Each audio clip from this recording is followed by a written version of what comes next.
Hello, hello, hello. Welcome to Remove Logic. This is Remove Logic, and I'm your host, Karen Ray Lacey. And I want to thank you so much for joining me for another power packed episode of Remove Logic. Why remove logic? Because we believe that God is not bound by logic or logistics, and removing logic sometimes is the thing that we need to do, be, or become whatever it is that God has given us to do, be, or become. So, to the Remove Logic community, thank you so much for joining me once again. And if you're new here, thank you for joining us on the Remove Logic journey, where we jump in just to see what God is able to do. We do it afraid. We don't ask questions. We just go. If we got something from God, we move in it and move in it quickly. So thank you so much for joining me on Remove Logic. You can find Remove Logic on Facebook, on my personal page, Karen Ray Lacey. And then also you can find Remove Logic on Facebook. We have a Remove Logic page. I also have a Remove Logic channel on YouTube. If you want to get to know me, find out what is this woman talking about, what is this Remove Logic, and just how do I think, you can catch up on some of our previously aired episodes on the YouTube channel, Remove Logic. We air on the Fishbowl Radio Network on Thursday nights at 7 p.m. and then also on the Lit TV Network on Friday nights, 8:30 Eastern Standard Time, and then 7:30 Central Standard Time. So once again, thank you for joining Remove Logic. Now, if you are familiar with me, I love to have people on to share their story, to tell about what they did, how they had to overcome, what logic they had to remove out of their lives to do what God has given them to do, whether it is life, career, health, a pivot, whatever it is. Logic sometimes is that thing that keeps us bound. And I love when I meet someone that has that type of vibe, that they have overcome in spite of getting out of their own way to be whatever it is their assignment in life may be, or even just health challenges or career challenges, as I said. So tonight I'm excited about this episode. We are in the month of June, and we are celebrating Father's Day to come. And want to shout out to the men in the community as well. And happy Father's Day month to you. And I hope that someone somewhere is celebrating you. Tonight, I just want to start by asking you a question. How many decisions have you made in your life?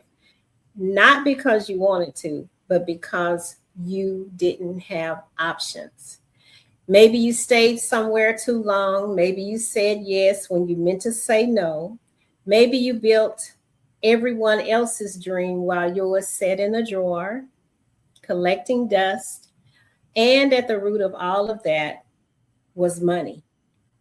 Where oftentimes, wherever those decisions are, we are halted in our decision making when it comes to money. And there again, removing that logic. Not doing it because I don't have enough, not doing it because the money is not making sense right now, not having enough, not understanding, not believing it was for you. Today's guest is on a mission to change that permanently. This guest is on a mission to change this thought process permanently for women. She is the founder of the Unbridled Woman, a movement built on one radical belief. A woman who understands money is a woman who has options. Let me say that again. This radical belief is that a woman who understands money is a woman who has options. A woman with options is a woman who is free. Now, if you have been following me for any amount of time, you know that freedom is my mandatory maximum. As a matter of fact, I say I fight to stay free, even if I have to fight me. And when I met this person, I tell you, we just connected immediately. It was no contrive, no push, no pull, but just understanding. And through the Unbridled Wealth System, she is teaching women how to unlearn the lies, build their money foundation, invest with intention, and design a life that actually belongs to them. This is not a conversation about budgets tonight. This is a conversation about becoming the woman that is free. Becoming. So, welcome to Entrepreneur Her, my new friend, new collab, Dee Ann Brogy. Hey, Dan. Hello. Hi, Karen. Hi. Thank you so much for joining me on Remove Logic. I was excited, as I said, about meeting you and just sitting and talking with you. I knew that you needed to be a part of the Entrepreneur Her series. Entrepreneur Her is something that just kind of fell in my spirit, and I have been running with it because there are so many women who have stories to share about starting a business, staying in business, and sharing the messy, the beautiful, and how you remained out here. So thank you so much for being a guest on Remove Logic. And I would love for you to introduce yourself to the Remove Logic community. Yes, yeah. Well, thank you for that beautiful introduction. And yeah, my name is Dee Ann Brogy, and I am the founder of the Unbridled Woman. That the name came to me many years ago when I was doing women's coaching, and I've just rebranded that into a more of a financial business opportunity for women. And because, like you said, Karen, when a woman understands money, she has choices. And long story, I mean, I came out of a 10 years ago, out of a 22-year marriage, just, emotionally devastated, but also financially devastated as well, and really had to rebuild myself. I have 2 daughters, so I really wanted to be an example for them of resilience and someone who can, build a life after a traumatic event. So they're definitely my why, and it's that passion to go out and make sure that women don't get stuck in places just because they don't understand money, they don't have money. We need to have that education out there for women, and women going for their own businesses as well. That's the entrepreneurs. Like, what does that look like in business and mentorship as well? Yeah, and information is key in anything that you step out to do. If you don't have the information, you run into walls, of stagnation. And tonight, this episode is Unbridled. What happens when a woman finally learns how money works? And I'm excited to share your system as well as your story with women that, may find themselves in your shoes or find themselves in a place where there's a pivot and I need to make a change, but I don't know about money. I don't know how to make these decisions. And a lot of times that causes us to stay somewhere too long. Yes. in a waiting kind of state of mind. When you think about it, I say to, even like I said to myself, I fight to stay free, even if I have to fight me. And most often it is what we put ourselves in based upon the lack of information. So I want to ask you, you shared a little bit where it started. This is the origin of the Unbridled Woman. And you said that you were coming out of a divorce and you found yourself in a place where was money a scarcity, or was it just, I don't know what to do next with the money that I do have? What was that origin like? Yes. So according to the financial lady that I worked with during divorce, she said that I was lucky through this divorce because my husband had made some good money. I was a stay-at-home mom. Okay. I don't know. I mean, I wouldn't consider divorce lucky, but I guess I think I was set up, maybe a little bit better than some other women. But for me, it was how do I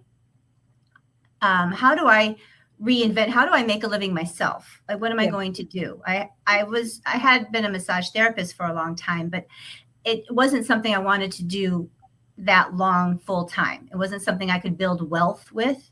And, if people have been through a divorce, it is financially devastating. And if I, follow the trajectory of the when we went through mediation and when I got through the divorce, I was to run out of money in 10 years, and I'm at 10 years now. And that was really scary for me. And so the Unbridled Woman, after the divorce, I started doing some women's coaching. It was more my own healing. I felt, as I looked back at it, I was doing it for my own healing. The questions I was asking other women were things I needed to answer and work through myself. But when Unbridled came, is I know when horses are having a bridle around on their neck and face, they have to be they're led, and they have to follow the instructions of who's leading them. But when they're out in the pasture, they don't have that bridle on and they're free.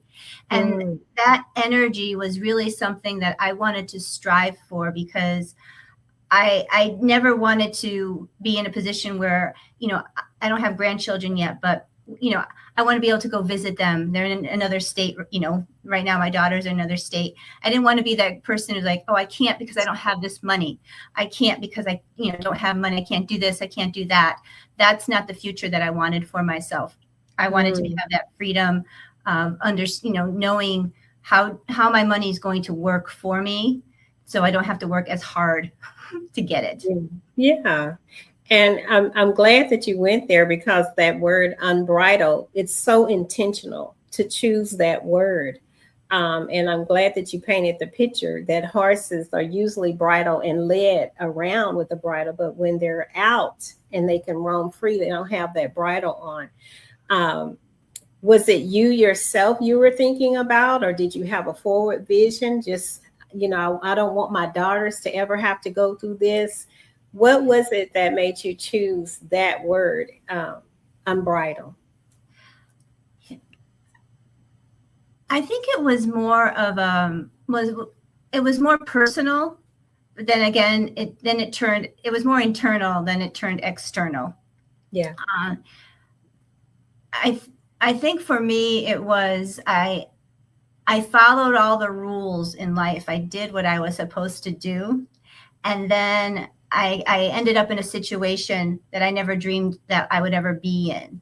And that's, I think, how that came up, was like, I've been bridled all my life following these rules that other people told me. And now that I don't have that anymore, and it was very scary as well, because when you go from one extreme to the other, it's very discombobulating, and you can make a lot of mistakes in that situation. It's interesting when you have freedom, and you're saying, okay, now I can roam free about the cabin, but you're kind of still stuck in that place. Like, where do I go? Like, what's next? And what do I do? I get it, that you're not, yes, you're free, but what do I do with this liberty? What do I do with this freedom? How do I manage time, money, all the things that come into play after a divorce or after a life situation? You've been focused on things one way, and all of a sudden you have this opportunity that, whether good, bad, or indifferent, it's still an opportunity. It's still a moment in your life where you're going to have to make a decision to do something different. Now, you say no woman should have her choices limited by a lack of financial education. That hits different, because most of us were never taught, as you said. We were never taught this. So where does that gap start? Is it in family? Is it in school? Is it in culture? Have you really looked at it to see, okay, like where does this start, that we don't have that information? I believe it comes from family. I look back at my family, and my grandfather on my dad's side, and he had an entrepreneurial spirit. He worked for a company, but he basically built that company up for these people. Um, Right. and, at that time he had a good nest egg. However, a lot of it got lost in long-term care costs for my grandma. Mm-hmm. So even though he was a very successful man, he managed some money okay, he didn't know other aspects of it. And then, that it got further, passed down. I was taught with money was pay yourself first at every paycheck. But that was basically it. Put money into the bank, maybe get a CD, and have your 401k, and then you'll be good. And that's really not true. And I think schools. I went to school for finance, graduated with finance and economics degree. But what I do now with insurance, I never learned that in school. So Mm, I was just learning recently what the wealthy people do with mm. insurance, and it just blew my mind. Like, I went to school for this and no one taught me. So people, regular people who didn't go to school for any finance don't even know anything about this. So I Yeah. really think it comes from the family, the generational, and then when people start to make money, that's how the generations change, when the Right. knowledge comes with that. Right. Right. Now there's a difference between financial information and financial transformation. What makes what you do different just from handing someone a budget and a worksheet? Because I know you're talking about transformation. Absolutely, yes. I mean, when I sit down with people, I mean, a budget is just to find out how much discretionary money they have left. So Right. I really don't work with that. But I think for women, and I still struggle back and forth, is the mindset around money. Yeah. What's my belief system? I mean, I used to have a belief system that I thought people who had money, they didn't do good things. Like that, it was a bad thing to have money. Like, it My caused goodness. stress and problems. And but money is power, and you could do so much good with it. I mean, if you're a good person, you're going to do good things with your money, right? So Yeah.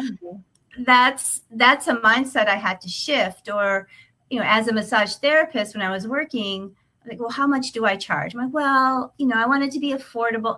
Like, my self-worth wasn't there. So Oh my goodness. I think, the Unbridled Woman is encompassing, teaching women about how money works, different aspects of money, and also working with that mindset that Yeah. you are worthy of being wealthy. Yes. Yeah. And again, this segment is the wound because it does, you carry around an idea that actually impacts you in a negative light. One of the things for me, even being on this platform, is learning how to monetize, learning how to know your value. When you said I was a massage therapist, I'm like, what do I charge and what do I do? But you have to have that perceived value. It has to start with you, that though I've studied, though I've taken the time, all of that creates a value and a wealth system. And it really does start within. And I love the fact that, we're talking about transformation. It's not just saying, okay, let me help you fix your money problem. It is a lot of times removing that logic, and it's psychological. It's generational, Mhm. cultural. It has a lot to do. But women, I tell people all the time, we bear a lot. We're CEOs in life. Raising Mhm. the children, you're managing a lot of things, but you just don't realize the value and your self-worth. And that first valuation has to start here. You're so right. So Yes, absolutely. now, a framework. You have a framework called Unbridled Wealth System. Walk us through that. And then I want you to do something like tell me which letter. I know you had a whole system that you gave me, and I didn't want to just put it out there, but I want you to be able to articulate it in a way you want. And whatever letter you want most in this system, I don't want to skip anything, but I want you to share it in Deanne's way. Because this is Sure. All right. Do you want me to go with each letter means, or pick one that I want to? Well, you can go with each letter means, and then we'll go from there. I have one that I want to talk about, but I want you to just go through the system for Okay. Okay. me. So, for the U is what we talked about with the mindset is unlearn the lies, unlearn the lies that we've been telling ourselves or what we've been taught. N is normalizing wealth, like realizing it's okay for me to have money. Money, it's actually a normal thing. Like God wants us to be abundant and have money. um, Yes. B is build your money foundation.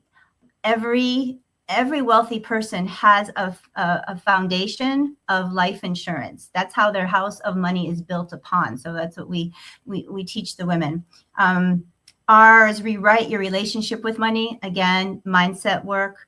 I is invest with intention. So many women like, oh, I haven't looked at my retirement fund in years. I don't know what it even looks like. Like, if energy flows where it goes. I mean, whatever that saying is. Like, Yeah. you don't pay attention to it, it's just going to get dusty and it's not going to grow. So you need to be intentional what you're doing. D is design your freedom life, as we're telling about what does that look like for women?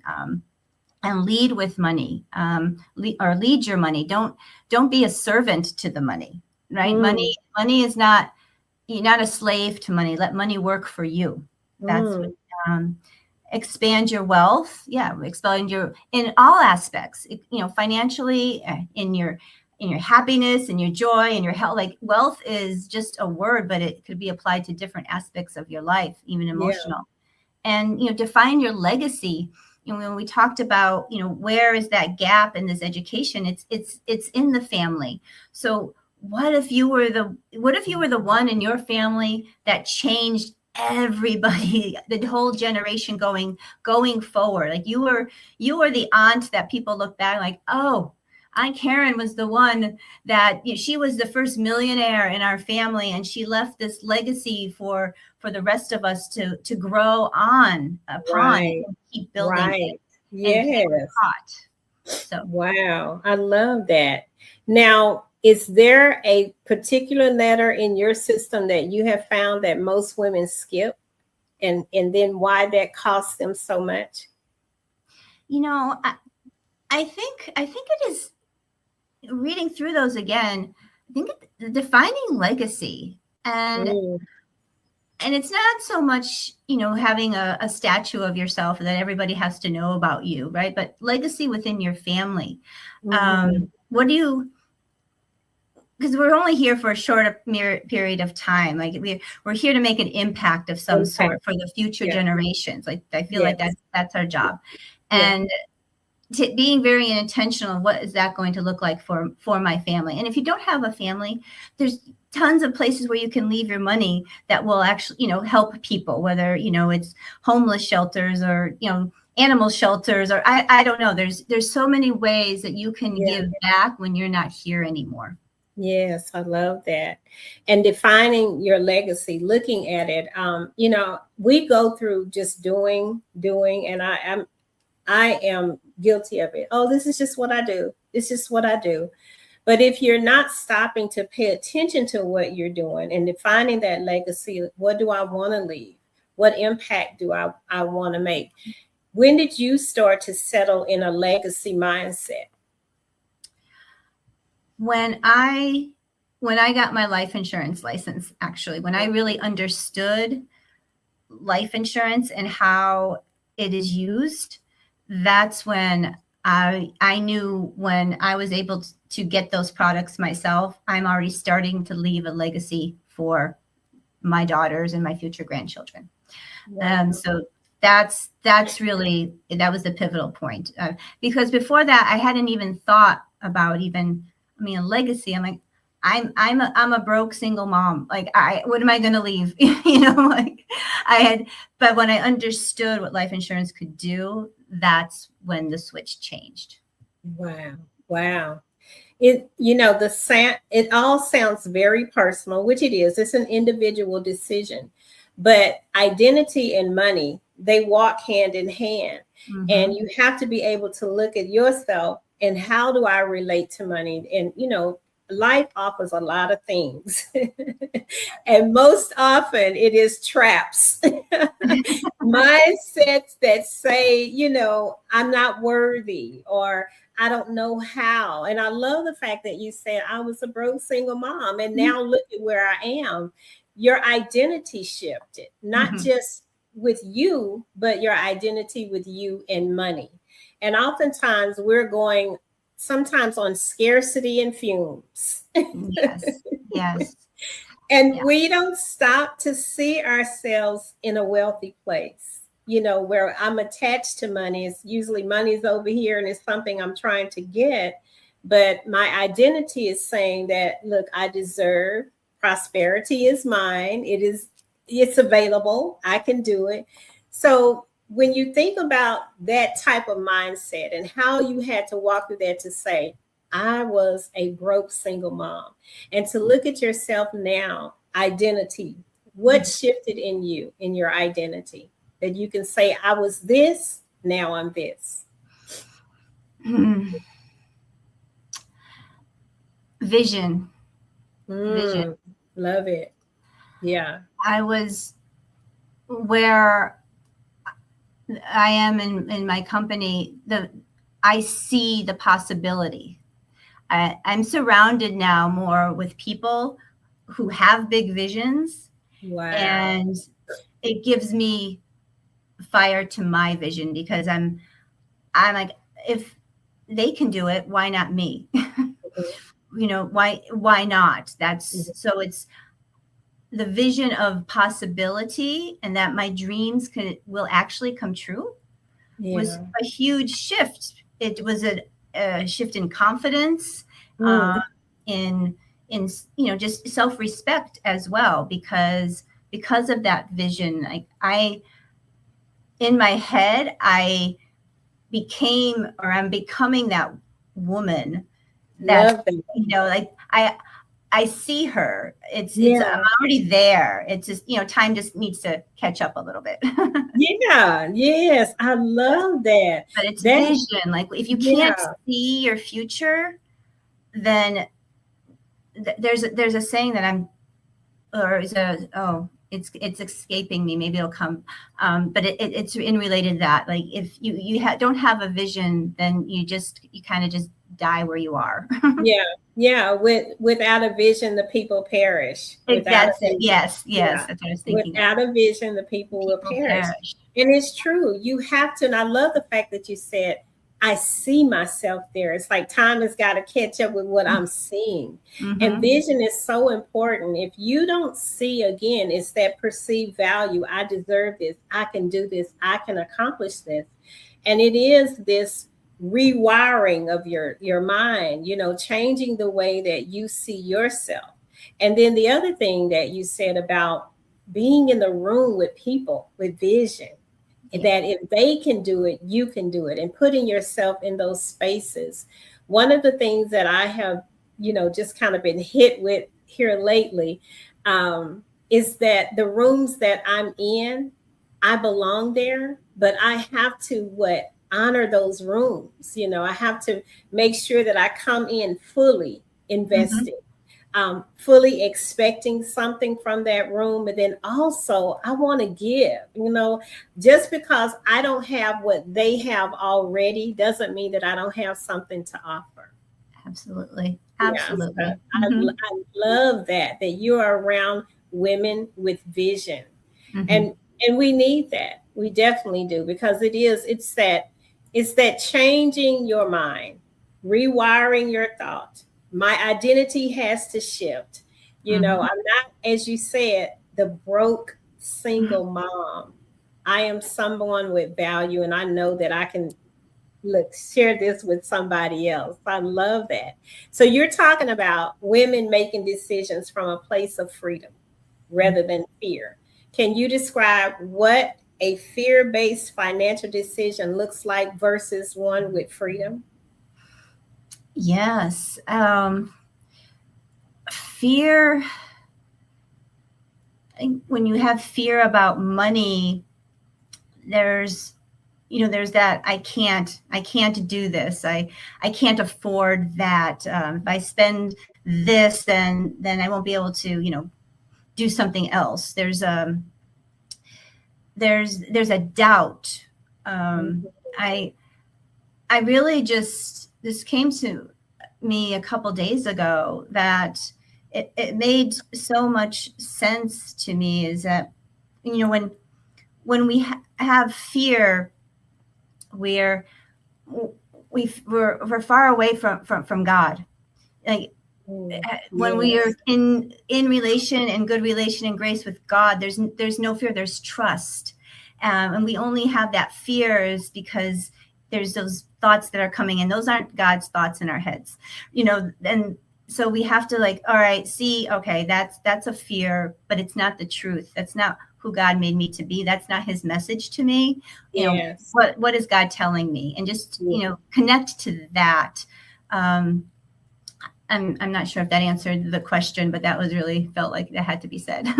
Yeah, it does. Now, you personally, is there something that you had to unlearn in being unbridled to get to this unbridled place? What did you personally have to unlearn about money or a belief in it? The belief, I think I said this before, was the belief that, money is evil. Wow. That there's only bad things come when people have money. That it's better to be pious and broke, and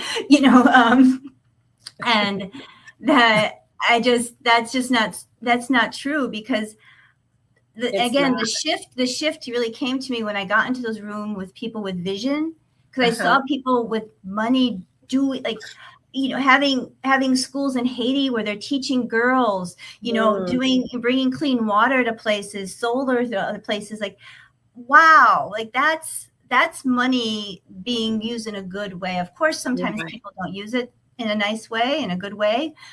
But I think the majority of is, like I said, if you're a good person, you're going to do good things with it. Yeah, so definitely. So I love that. Yeah, because I think that culture, that's not cultural. I think it's more a religious mindset, that you have to live poor to look close to God. And so, I'm Black, you're white, but we culturally, that's not a barrier. That's the whole mindset. And I really believe that is a religious mindset. Like, come on, because we were raised to think the same thing, that, money is evil. Like, no, it's not. And it's how you use money. It's how you use it. Now, let's get to this movement that you're in. I know you have a movement that you want to reach 5,000 women. Am I right? To help 5,000 women. And hey, I hope Remove Logic is a springboard for that. That's not unrealistic. That is something that, one room of 2,000 could put you, 2,000, 2,500 put you at your halfway mark. Exactly. So I'm a visionary, I see way out there too. So it is not unreasonable, Deanne, that you can do this. So you created a full ecosystem: education, community, mentorship, entrepreneurship. What came first, and how did you know this needed to be something more?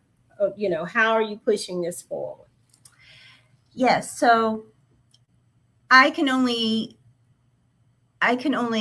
talk to so many people as one person, right? So just like companies need a team of people to make the company work, to get the message out, that's what I'm calling in, is, a team of women who feel very passionate about, just the same vision, similar vision that I have, right? That women need to get this information, they need to know about it, and they will thrive when they get to it. So the more people, the more women on the team, the more women in the army, let's say, we're going to be, winning the war against, financial illiteracy and women being stuck into situations where they don't have the choice to leave or to make the changes that they need to make for themselves. And this encompasses all cultures, all races. And so that's What came before? Well, I mean, I saw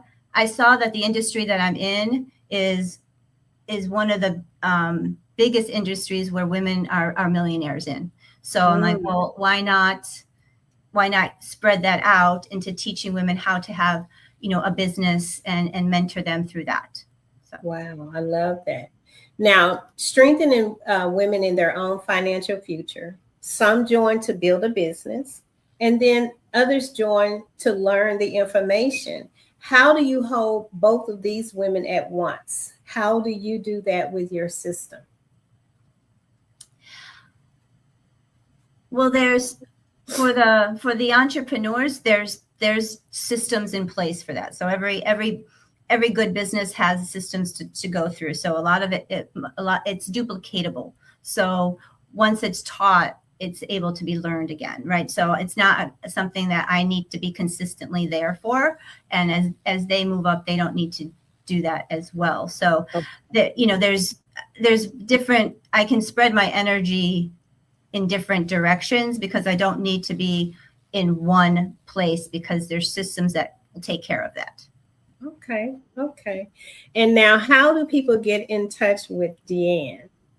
Yes. So I am on Instagram, Deanne Brogy. I'm also on Facebook, and my website is deannerose.net. Rose used to be my maiden name. Excuse me, my married name. I went back to my maiden name, which is Brogy. Okay. Now that's how we met, guys, on Facebook. Mm-hmm. She had a post and it was about engaging and collaborating with other women. So I want to encourage you, women out there, find her on Facebook and just connect. We connected just what like a one day, one night, and then we were scheduling a meeting Yeah, to connect. it was just a couple hours of coffee, a tea. We had Yeah, and chai it just vanilla. right. And it just turned into what you're looking at now. So I want to encourage you if you are a woman that is looking to make some changes, not just with your money, but just your thought processes and get rid of what we call that stinking thinking and know that those are just lies. Wealth is. It's in your pathway. I want to encourage you to connect with Deanne. Now, I'm not finished, but I wanted to just take this commercial break to give you a moment to let them know where they can find you because I really believe in what you're doing and helping Mhm. women to become free. Yeah, thank you. Wealth is freedom. It is. Yes, it is. And now, a hard truth, what nobody's saying. Let me ask you something bold. Okay. Why do you think so many programs aimed at a woman or women's empowerment skip the money conversation? Why do you think that's? Well, I'm one. It could be whoever is leading that group or that course has their own issues with money and doesn't know what to do with it. Mm, wow. um, and you know, I mean, I don't want to say it's intentional, Mm, but I think it should be. I just think that it, they don't think maybe it's important for women to know about this. I yeah. guess I don't know. That's a really hard question to answer, as not knowing who those people are. But I mean, I know, as being a coach, you know I tended not to go to the subjects that either triggered me or because I didn't want to have that. I wanted to be present with that person. So perhaps Right. these people doing that, they don't. Yeah. They also need to work through their own mindset as well. Yeah. But I mean, there's lots of women out there, a lot of women leaders who are really going out there and making sure women know about Yeah. money and how it works. And I think it's good that we can connect with each other and have these conversations. Oftentimes, um, being a single mom, it's kind of like, oh, that's secluded. I don't want to talk about it, or I don't want to tell you where I really am. Really needing help, but afraid to have that conversation. And one of the things that I tell people all the time, I'm not afraid of the hard conversations. And some of those hard conversations are necessary conversations to get you moving or to get you from being stuck, you know. Um, I truly believe that if you don't confront it, you won't conquer it. If you don't talk Very about true. it, Yes. Yes. if you don't talk about it, it's just gonna sit over there in the corner and wait till you ready Yeah. to have this conversation. And money is a hard thing sometimes for women to talk about. It's private. It's yes. It's not socially acceptable. The funny thing is that people with money talk about money all the time because they talk amongst each other like, oh, what do you do with your money, or where'd you get, like, so they're always commiserating on how to actually grow money. And the rest of us, we don't talk about it because we don't have any, or we're ashamed, or there's guilt. And Wow. yeah, Yeah. yeah, yeah, yeah. You And hit that's a very distinct difference too, that it. people with money talk about money. And those of us that need to be talking Thinking about it, about it. No. we're not talking about it. So if a Mhm. woman is listening right now and she's thinking, this is for someone else, because that's that hard conversation. This is not for me. What would you say to her just to unbridle her or unlearn I something? would just offer, well, let's talk about it. Let's talk about why that feeling's coming up, because That's there's good. something there, and just open for just a conversation. I love that. I love that. One of the things I can say about you, you are not intimidated, ma'am. But it takes someone with a tenacity to know this is what I overcame and this is what I want to see someone else be freed from. I think the scripture says that we are overcome by the blood of the lamb and the word of our testimony. So if I can tell you, hey, I did it this way, come and talk to me. This is what I did. And that's what I see in you. If someone hears this and is ready to start, where do they go? Do they meet you on Facebook, or what's the first step for someone? Yeah, absolutely. Instagram would be a direct message, and you can reach out that way, as well as Facebook and do Messenger. I think that's probably the best way. Okay. Yeah. Okay. Okay. Well, guys, you heard it here, and I'm saying this to you, ladies. Get ready to have those hard conversations. I was telling Deanne, I'll be 62. And I don't mind saying it. I'm very proud of it because there's a lot of life lessons getting to 62. Yes. But there are a lot of women that are in that place of getting ready to retire. How do I, and it doesn't have to be just the single mom, but you're ready to retire. You're looking at maybe the retirement fund, and it's not looking like what you think. Maybe again, like Deanne said, 10 years from now, what am I going to be doing?